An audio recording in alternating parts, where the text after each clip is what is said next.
The White House issuing new travel alerts this evening after earlier advisories about travel to China, now urging Americans not to visit parts of Italy as well.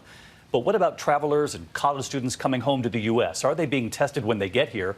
Are they being screened before they even leave? What we learned today, and here's ABC's Maggie Rulli tonight. Tonight, some of Italy's most famous tourist sites, from Milan to Rome, deserted.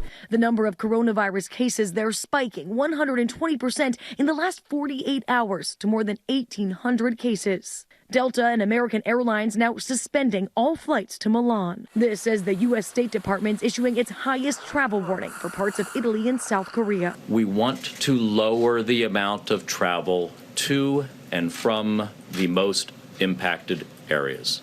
This is a basic containment strategy.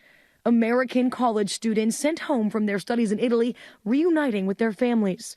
Syracuse University student Eli Schwemmler was forced to return from Florence. When arriving in America last Friday, he says there was no screening. I was not stopped or tested for a fever or anything, which kind of surprised me.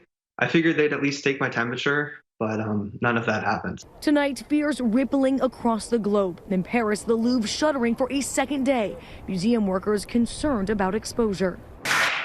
In Japan, a marathon that normally has about 30,000 runners reduced to a few hundred elite competitors. 12 million students shut out of school today. A church in Rome closed after a priest was infected. At his first public appearance in days, the Pope struggling with a cough, addressing the crowd. Admitting he has a cold, he's canceled his next public event, although there is no connection to the virus. So let's get to Maggie Rulli reporting in from London tonight. And Maggie, the student there who came in from Florence, said he was not screened when he arrived back here in the U.S. A short time ago, Vice President Mike Pence was asked about screening people coming from Italy, and you've got news on that tonight? Yeah, David, just moments ago, the vice president said that within the next 12 hours, people leaving Italy will be screened in Italy before they're allowed to come back into the United States. He said their temperatures will be taken multiple times. But, David, it's still not known what's going to happen to these Americans once they come back to the United States, considering that Syracuse University student says he was never tested once he got back into the country. David? All right, Maggie Rulli tonight. Maggie, thank you. We know so many of you at home have questions, among them word that authorities in Washington state believe that this coronavirus has been spreading there for weeks. And so let's get right to our chief medical editor, Dr. Jen Ashton, back with us tonight. That really got our attention today, Jen, and we were sort of curious. Do you think we're going to learn in the coming days that we have communities around the country where coronavirus has been present for weeks now?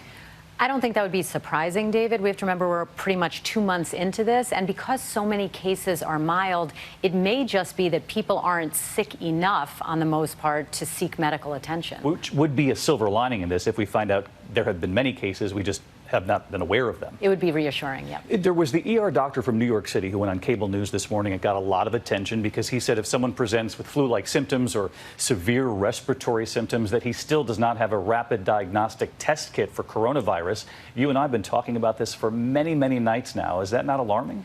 I think it reflects the frustration on the part of healthcare providers who are trying to test people for this. But some good news, we just learned that even right here in New York City, tests are now being deployed. And so hopefully that will continue rapidly across the country. Ripple effect in ERs across the country. In the meantime, one of the things that I think will reassure folks at home is that we continue to see that children tend to be faring quite well.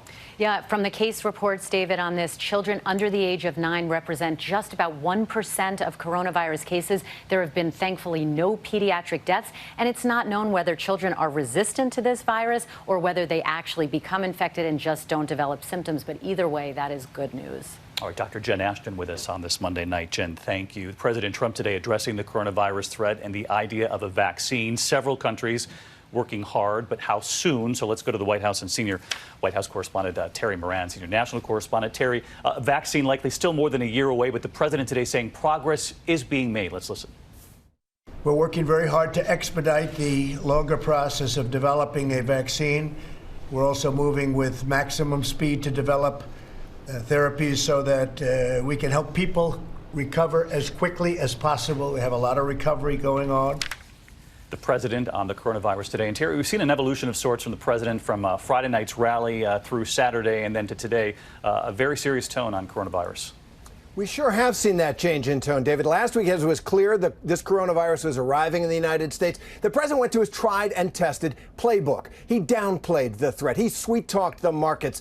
He excoriated Democrats in the media at that rally and in mean tweets for exploiting it as the latest hoax, in his words. Different president today, as we just heard, and a very different White House. This is a place which hasn't seen regular press briefings in years. And yet Vice President Mike Pence, who's the head of the coronavirus task force, promised that he would have regular briefings here, and he is letting the public health experts step forward. One sign of that, when asked a question, he said, I think I'll let the experts answer that one. David? Terry Moran live at the White House tonight. Terry, thank you. Hi, everyone. George Stephanopoulos here. Thanks for checking out the ABC News YouTube channel. If you'd like to get more videos, show highlights, and watch live event coverage, click on the right over here to subscribe to our channel. And don't forget to download the ABC News app for breaking news alerts. Thanks for watching.